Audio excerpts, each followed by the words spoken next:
রামপুর গ্রামের এক অভিজাত পরিবার হলো হরেন মুখুজ্জের পরিবার। হরেন মুখুজ্জের একমাত্র ছেলে বিজয় আজ বিয়ে করে বউ নিয়ে গ্রামে ফিরছে, কিন্তু এমন আনন্দের উৎসবেও কারো মুখে যেন হাসি নেই। তোমার হলো ওদিকে ছেলে যে বউ নিয়ে চলে এসেছে। তুমি ওদের ফিরে যেতে বলো। এই গ্রামে আবার এক নারী, না না আর না, তুমি চলে যেতে বলো ওদের। এমন শুভ সময় এমন অলক্ষণে কথা বলো না মালা। চলো বরণ করে ছেলের বউ ঘরে তুলবে। চলো চলো চলো। বেশ চলো।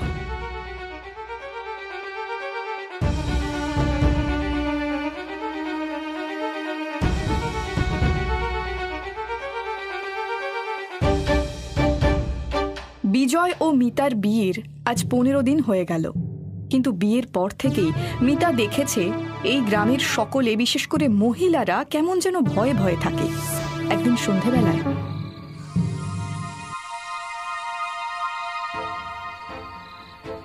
জেঠি জেঠি ও জেঠি, শিগগির চলো না, দেখো না মা কেমন করছে। কি হয়েছে রে নাড়ু, অমন করছিস কেন? কি হয়েছে তোর মার? জানি না কি হলো, হঠাৎ বাড়িতে বাবাও নেই। তোমরা একটু চলো না, দেখবে।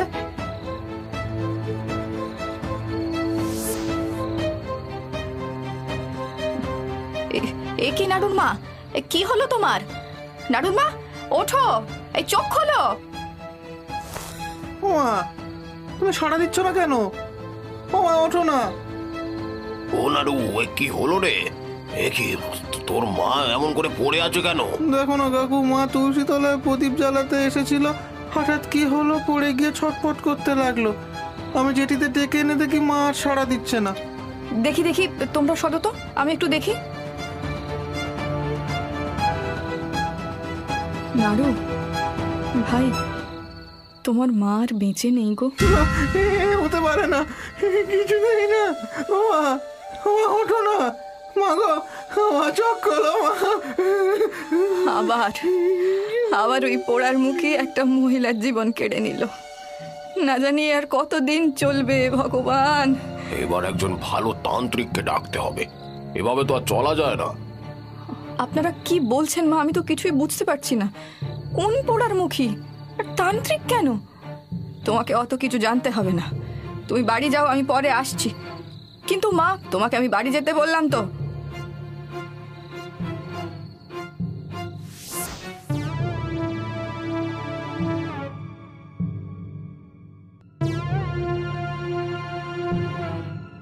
আমি তোকে বলছি বিজয়, এখনো সময় আছে, তুই বৌমাকে নিয়ে শহরে চলে যা। ওই পোড়ার মুখী কাউকে বাঁচতে দেবে না। আমি তোমাদের কথা বিশ্বাস করি না মা। কয়েকটা সাধারণ মৃত্যুকে তোমরা এইভাবে একজনের নাম করে চালাতে পারো না। তুই এখনো এগুলোকে সাধারণ মৃত্যু বলবি? এখনো বলবি? এই ঘটনার 2 মাস পর থেকে এখনো অবধি 10 জন মহিলা মারা গেছে এই গ্রামের। আর প্রতিটা মৃত্যুর রহস্যজনক। হঠাৎ করে, এটা কখনো সম্ভব? ও কখনো কারো ক্ষতি করতে পারে না। আমি আমার বাপ ঠাকুরদার ভিটে মাটি ছেড়ে কোথাও যাব না। তোর মনে নেই ও তোকে চিঠিতে কি লিখে গিয়েছিল? সেই কথাই তো ফলছে। কিসের চিঠি মা? কি ফলছে? ও কিছু না, এই তুমি যাও, আমাদের জন্য চা বানিয়ে নিয়ে এসো। আর হ্যাঁ, তোমাদের জিনিসপত্র সব গুছিয়ে নাও, কালই তোমরা শহরে চলে যাবে। শহরে চলে যাব? কিন্তু কেন? এত প্রশ্ন আমার ভালো লাগে না বাপু, যা বলছি সেটা করো না। না মা, আজ আপনাদের বলতেই হবে আপনারা আমার থেকে কি লুকোচ্ছেন। এই গ্রামে আসার পর থেকে এখানকার মহিলারা কেমন যেন ভয়ে ভয়ে থাকে, কাউকে জিজ্ঞেস করলে কিচ্ছু বলে না। কালকে নাড়ুর মায়ের মৃত্যুর পর আপনারা কাকে যেন দায়ী করছিলেন, আবার আজকে কি সব চিঠির কথা বলছেন। ওসব কিছু না অমিতা, তুমি যাও তুমি। না, আমি কিছুতেই যাব না। কে তোমাকে চিঠি লিখেছিল? আর তার সাথে এই মৃত্যুর কি সম্পর্ক? তোমাকে আজকে সবটা আমাকে বলতেই হবে, না হলে তোমার সাথে আর আমি সংসার করব না। বৌমা, এইভাবে সংসার ছাড়ার কথা বলতে নেই। আপনারাই তো আমাকে এই সংসারের কেউ মনে করেন না বাবা, না হলে যার কথা গোটা গ্রাম জানে তার কথা আমার কাছে কেন লুকোচ্ছেন? লুকাচ্ছে আমার জন্য। তোমার জন্য? মানে? হ্যাঁ, তুমি যখন সবটা শুনবেই তাহলে শুরু থেকেই বলছি। তার নাম ছিল ছায়া। এই গ্রামেই জন্ম তার। আমার চেয়ে কয়েক বছরের ছোট ছিল সে। একসাথে এই গ্রামের মাটিতেই খেলাধুলা করে আমরা বড় হয়েছিলাম। কিন্তু শান্তশিষ্ট সুন্দর ছায়ার ভাগ্যটা ছিল বড্ড খারাপ। কেন? ছায়াকে জন্ম দিতে গিয়ে ওর মা মারা যায়। ছায়া বছর 6 হতে না হতেই ওর বাবারও একটা দুর্ঘটনায় মৃত্যু হয়, আর ওর আশ্রয় হয় ওর কাকা কাকির বাড়িতে। মা মরা মেয়েটাকে ওরা দু চোখে সহ্য করতে পারতো না। ও কাকি, আমায় একটা মাছ দেবে গো? পোড়ার মুখে নোলা তো বড্ড বেড়েছে দেখছি। কেন রে? জন্মেই তো মাকে খেয়েছিস, তারপর বাপটাকে খেলি, তারপর তারপর তোর পেটের খিদে এখনো মেটেনি বুঝি? হ্যাঁ, ওরকম ভাবে বলো না কাকি। আসলে এই শুকনো শুকনো ভাত গলা দিয়ে নামছে না। আচ্ছা, তোমাকে মাছ দিতে হবে না, আমাকে একটু ঝোল দাও। ওরে আমার কোথাকার রাজকুমারী এলেন রে, শুকনো ভাত ওনার গলা দিয়ে নামে না নাকি? যা দিয়েছি খেতে হলে খা, নয়তো উঠে যা। অনেক কাজ বাকি আছে, এগুলো করকে যা যা। না না, আমি আমি আমি এটাই খেয়ে নিচ্ছি। এভাবেই কাকির লাথি ঝাঁটা খেয়ে ওর জীবন কাটছিল। তবুও মাঝে মধ্যে সুযোগ পেলে ছায়া আমাদের সাথে নদীর ঘাটে খেলতে আসতো। এরকমই একদিন সকালে নদীর ঘাটে আমরা খেলছিলাম। আমাদেরকে ছুতে পারে না, ছায়া ছুতে পারে না, ছায়া আমাদেরকে ছুতে পারে না। ছায়া, এই যে আমরা, আমাদের ছুঁয়ে দেখা। এক্ষুনি ছুঁয়ে ফেলবো, দাঁড়াও, এক্ষুনি ছুঁয়ে ফেলবো, দাঁড়াও। হ্যাঁ,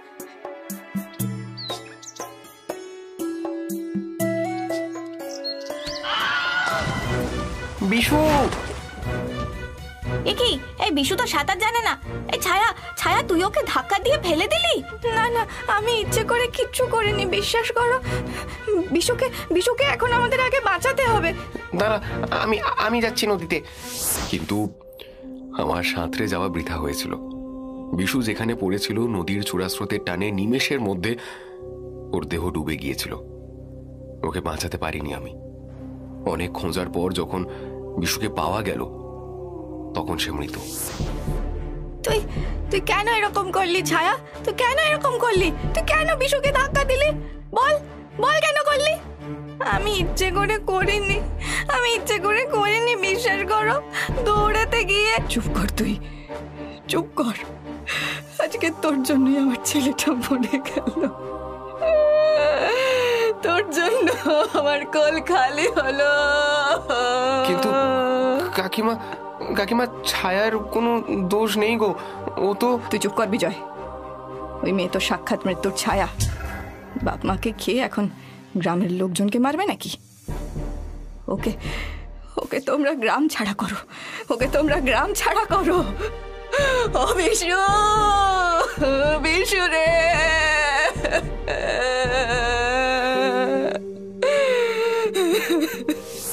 সেদিনের পর থেকে গ্রামের কেউ ছায়ার সাথে মিশত না, কথা বলতো না, একমাত্র আমি ছাড়া।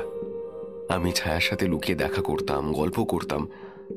বড্ড মায়া হতো মেয়েটার জন্য। বড় হতে হতে কখন যে ছায়াকে ভালোবেসে ফেললাম নিজেও বুঝতে পারিনি। আহারে, বড় অভাগী ছিল মেয়েটা। তুমি ওকে বিয়ে করলে না কেন? আমরা হলাম অভিজাত পরিবার। এদিকে ছায়ার কাকা ছিল সামান্য কৃষক। বাবা কোনোদিনও রাজি হতেন না। তারপর ছায়াকে গ্রামের কেউ পছন্দও করতো না, এমনকি মাও নয়। তবু তুমি একবার বলতে পারতে। বলেছিলাম আমি, যেদিন শহরে চাকরি পাই সেদিন মাকে এসে বলেছিলাম। না বিজয়, তুই যা বলছিস তা কিছুতেই সম্ভব নয়। কিন্তু কেন মা? ছায়ার কাকা গরিব বলে? আমি ওসব ধনী গরিবের ভেদাভেদ মানি না মা। আমি ছায়াকে ভালোবাসি, আমি ওকেই বিয়ে করব। খবরদার বিজয়, ওই অলক্ষণে মেয়ের নাম যদি আর একবার মুখে আনিস তো আমি গলায় দড়ি দেব বলে দিলাম। এসব কি বলছো মা তুমি? যা বলছি ঠিকই বলছি। ওই অপয়া মেয়ে এই বাড়ির বউ হওয়ার আগে আমার মরা মুখ দেখতে হবে তোকে। এবার তুই যা ভালো বুঝিস কর। বেশ, তাহলে তোমার কথাই রইল। আমি শহরে চললুম। আমাকে আর এই গ্রামে তুমি ফেরাতে পারবে না। কি বলছিস কি বিজয়? এমন কথা বলিস না বিজয়। বিজয় দাঁড়া। এরই মধ্যে ছায়ার কাকি ছায়ার বিয়ে দিয়ে দিলেন আমাদেরই গ্রামের এক মধ্যবয়স্ক মাতালের সাথে। বিয়ের পর ছায়ার উপর তার শাশুড়ি আর বর মিলে অকথ্য অত্যাচার করত। মা, ওই আবাগির বেটি কোথায়? ও মা, বাচ্চা তুই ফিরে এসেছিস? বস বাবা বস। ওই তো পোড়ার মুখে বসে বসে আমার হাড় মাস জ্বালাচ্ছে আর কি। এই শোনো, আমার 10,000 টাকা লাগবে। ওকে বলো ওর কাকার থেকে এনে দিতে, বিকেলের মধ্যে আমার টাকা চাই। আমি ঘুমোতে গেলাম। সে না হয় বলছি, কিন্তু তুই মুখে একটু কিছু দিলি না বাবা। খেয়ে এসেছি আমি। ওকে টাকা জোগাড় করতে বলো।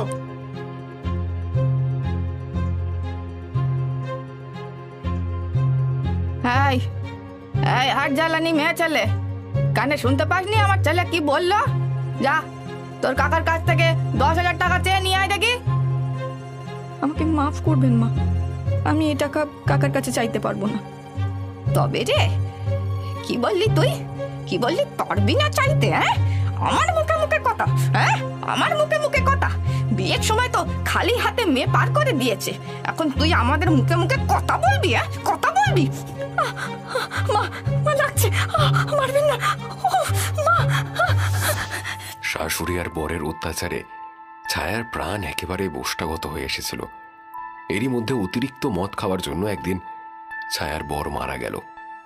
বিধবা ছায়াকে তার শাশুড়ি মেরে ধরে আবার কাকার বাড়ি ফেরত পাঠিয়ে দিলেন। এই মরাকে কমে ছেলে, কোন সাহসে তুই আবার আমার বাড়িতে পা রেখেছিস? হ্যাঁ, বেরিয়ে যা, এক্ষুনি বেরিয়ে যা। আমি কোথায় যাব কাকি? আমার যে যাওয়ার কোনো জায়গা নেই। যাওয়ার যদি জায়গা না থাকে, যা ওই নদীতে গলায় কলসি বেঁধে ডুবে মর। তবুও তোর মতো অলক্ষীর ছায়া আমি আমার সংসারে আর পড়তে দেব না, শুনতে পেয়েছিস? বেরো এখান থেকে। তুমি কি বলছো কাকি? যা বলছি ঠিকই বলছি। তোর নাম ছায়া না রেখে না মৃত্যু ছায়া রাখা উচিত ছিল তোর বাপের। যেখানেই যাস সেখানেই মৃত্যু। এখন তো নিজের বরটাকে খেয়ে কি আমাদের খেতে এসেছিস? যা বেরিয়ে যা বলছি। এত মানুষের লাঞ্ছনা গঞ্জনা সইতে না পেরে ছায়া অবশেষে তার জীবনের সবচেয়ে কঠিন সিদ্ধান্তটা নিয়ে ফেলে। এই ঘটনার 2 দিন পর নদীর ঘাটে গলায় কলসি বাঁধা ছায়ার মৃতদেহ ভেসে ওঠে। আর তার 2 মাস পর থেকেই গ্রামে শুরু হয় মরক। একের পর এক মহিলার মৃত্যু হচ্ছে। এবার হয়তো আমার পালা। আর চিঠির কথা কি বলছিলে? হ্যাঁ, মৃত্যুর আগে ছায়া আমাকে আমার শহরের ঠিকানা একটা চিঠি পাঠিয়েছিল। সেই চিঠিতে লেখা ছিল, প্রিয় বিজয়দা, এই গ্রামে একমাত্র তুমিই ছিলে যে আমাকে কখনো অলক্ষী অপয়া মনে করনি। একমাত্র তুমিই আমাকে ভালোবেসেছিলে, আর আমিও ভালোবেসেছিলাম তোমাকে। কিন্তু আমাদের ভালোবাসার পূর্ণতা পেল না, যেমন পূর্ণতা পেল না আমাদের জীবন। ছোট থেকে না জানি কোন দুর্ভাগ্যকে সঙ্গে করে আমি জন্মেছিলাম, তাই শুধু লাঞ্ছনা গঞ্জনা অপমান আর অবহেলাই সয়ে গেলাম। সবাই বলে আমি নাকি যেখানে যাই সেখানেই মৃত্যু আসে, অথচ কোনো মৃত্যুর জন্য আমি দায়ী ছিলাম না বিজয়দা। এই গ্রামের লোকেরা, বিশেষ করে মহিলারা আমাকে বাঁচতে দিল না গো। মেয়েরাই যে মেয়েদের শত্রু, তারা তা প্রমাণ করে দিল। আমি এই পৃথিবী থেকে বিদায় নিলাম বিজয়দা, কিন্তু মৃত্যুর পরে যদি কিছু থেকে থাকে, মনে রেখো এই গ্রামের একটি মহিলাকেও আমি বাঁচতে দেব না। প্রতিশোধ আমি নেবই। ইতি, তোমার ছায়া। ছায়ার চিঠি পেয়ে আমার মন ভেঙে গিয়েছিল। ভেবেছিলাম আর বিয়ে করব না, কিন্তু মা বলেছিল আমি বিয়ে না করলে অন্য জল স্পর্শ করবে না। তাই এক প্রকার বাধ্য হয়েই। বুঝেছি, তার মানে ছায়ার অতৃপ্ত আত্মাই এসব করছে। মিতা, এসব কি বলছো তুমি? ভূত প্রেত বলে কিছু নেই। গ্রামের মৃত্যুগুলো হয়তো অকারণেই হচ্ছে। তুমি শহরে শিক্ষিত মেয়ে হয়েও। এই পৃথিবীতে আমাদের দেখা ও জানার বাইরেও অনেক কিছু হয়। আমার দৃঢ় বিশ্বাস এসব মিতাই করছে। তাই তো বলছি বৌমা, তোমরা পালিয়ে যাও এখান থেকে। এখানে থাকলে তোমাকেও হয়তো। না মা, পালিয়ে যাওয়াটা কোনো সমাধান নয়, এর একটা শেষ হওয়া দরকার। কি করবে তুমি? গ্রামের লোক তো অনেক তান্ত্রিক সাধু ডেকেছে, কিন্তু লাভ কিছুই হয়নি। প্রতি মাসেই একটা করে মৃত্যু হচ্ছে। আমার পরিচিত একজন সাধু বাবা আছেন, আমি তাকেই ডেকে আনবো। এই অমাবস্যায় নদীর ঘাটে যেখানে ছায়ার মৃতদেহ পাওয়া গিয়েছিল সেখানেই যা হবার হবে।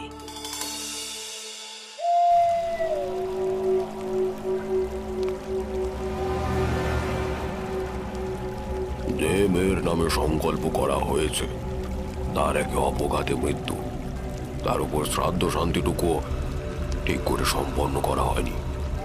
এক রাশ ঘৃণা ও প্রতিশোধের আগুন বুকে নিয়ে সে মারা গেছে। কিন্তু তাকে তো থামতেই হবে বাবা, আপনি কিছু একটা উপায় বের করুন না। দেখ মা, আমি আমার দিব্য দৃষ্টির মাধ্যমে যা বুঝতে পারছি তা হলো এই মেয়ের আত্মা অতৃপ্ত হলেও পবিত্র। ও রেগে আছে তাই এমন করছে। ওর রাগ কিভাবে কমানো যাবে বাবা? আপনাদের কোনো তন্ত্রের মাধ্যমে কিছু করা যায় না? ভালোবাসার চেয়ে বড় তন্ত্র কিছু নেই বিজয়। ওই মেয়েকে তুমি ভালোবাসতে, একমাত্র তোমার ভালোবাসাই পারে ওকে শান্ত করে নিজের জায়গায় ফিরিয়ে দিতে। আমাকে আমাকে কি করতে হবে? আচ্ছা বেশ, আমি প্রস্তুত। তবে আমি ওকে আহ্বান করছি। ओम धम धम ध्यान कराता अलग याते हाँक देते आकर तथा लट बल शब्द साचा। ओम धम धम ध्यान कराता ओम धम धम। কেন ডাকছিস আমায়? কি চাই তোর? জানিস না এই শরীরে থাকতে আমার কষ্ট হয়। তুই যখন কষ্ট তখন চলে যা নিজের জায়গায়। কেন এখানে নিরীহ মানুষগুলোকে মারছিস? নিরীহ? কারা নিরীহ? এই গ্রামবাসী? এরা প্রত্যেকে শয়তান, প্রত্যেকে। এদের শাস্তি আমাকে দিতেই হবে। শাস্তি যা দেওয়ার ভগবান দেবেন। তুমি তোমার এই মারণ খেলা বন্ধ করো ছায়া। ও, তুইও আছিস? তোর জন্যই ডেকেছে না এই তান্ত্রিক আমাকে? তোকেও শেষ করবো আমি, এক্ষুনি শেষ করবো তোকে, এক্ষুনি শেষ করবো তোকে। ওকে মারার আগে আমাকে মার তুই ছায়া। বিজয়দা, বিজয়দা, তুমি? হ্যাঁ হ্যাঁ আমি। ছি ছায়া ছি, তোর এই অধঃপতন। যে ছায়াকে আমি ভালোবাসতাম সে ছিল ফুলের মতন পবিত্র, অথচ তুই। আমাকে তো ওরা পবিত্র থাকতে দেয়নি বিজয়দা। ছোটবেলা থেকে কাকি অকথ্য অত্যাচার করেছে আমার উপর। তারপর নাড়ুর মৃত্যুর জন্য দায়ী করে আমাকে এক ঘরে করে দিল গ্রামের মহিলারা। বিয়ে যাও বা হলো, সেখানেও দিন রাত আমার শাশুড়ির লাঞ্ছনা সইতে হলো, সাথে বরের মার। তোমাকে ভালোবেসেছিলাম, কিন্তু তোমার মা আমাদের এক হতে দিলেন না। বিধবা হওয়ার পরে কাকার বাড়িতেও জায়গা হলো না, মৃত্যু বেছে নিতে হলো আমায়। কিন্তু কিন্তু আমি তো মরতে চাইনি বিজয়দা। আমি তো তোমার সাথে সংসার করতে চেয়েছিলাম। সংসার তো আমিও তোর সাথে করতে চেয়েছিলাম ছায়া। তোকেই ভালোবেসে এই গ্রাম ছেড়েছিলাম আমি। কিন্তু ওই মেয়ে তো তোমাকে আমার থেকে কেড়ে নিয়েছে। তুমি এখন ওকেই ভালোবাসো। কোনো মেয়ে ভালো না, কোনো মেয়ে ভালো না বিজয়দা, কোনো মেয়ে ভালো না। না ছায়া, আমি আজও তোকেই ভালোবাসি। তোর জায়গা কেউ নিতে পারবে না। তুই বিশ্বাস করছিস না তো? বেশ, আমি এক্ষুনি নিজের প্রাণ বিসর্জন দিয়ে তোর কাছে চলে যাচ্ছি। তাহলে হয়তো তোর এই মরণ খেলা বন্ধ হবে। ছায়া ছায়া, ওকে তুমি মরতে দিও না। অন্য মহিলারা তোমার কষ্ট বোঝেনি, কিন্তু তুমি তো বোঝো। তুমি তো জানো বিধবা হওয়ার জ্বালা। আজকে আমি বিধবা হলে আমারও যে আত্মহত্যা করতে হবে বোন। কি? আমায় তুমি বোন বললে? হ্যাঁ বোন, তুমি হয়তো এই পৃথিবীতে নেই, কিন্তু তোমাকে চিরদিন নিজের বোনের চোখেই আমি দেখব। বিজয়কে তুমি আটকাও না মিতা, আমাকে কেউ আটকাতে পারবে না। আমাকে আমার ভালোবাসার প্রমাণ দিতেই হবে।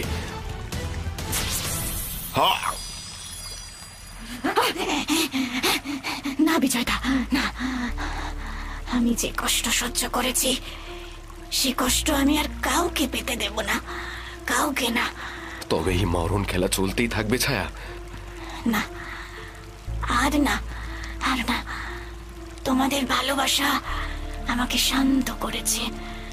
আমি আমি ফিরে যাচ্ছি নিজের জায়গায়।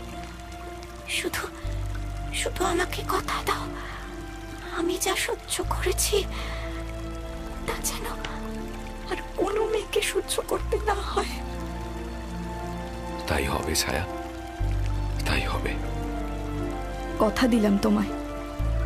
ওং দিব্যান লোকান সগচ্ছাতু, ওং দিব্যান লোকান সগচ্ছাতু, ওং দিব্যান লোকান সগচ্ছাতু।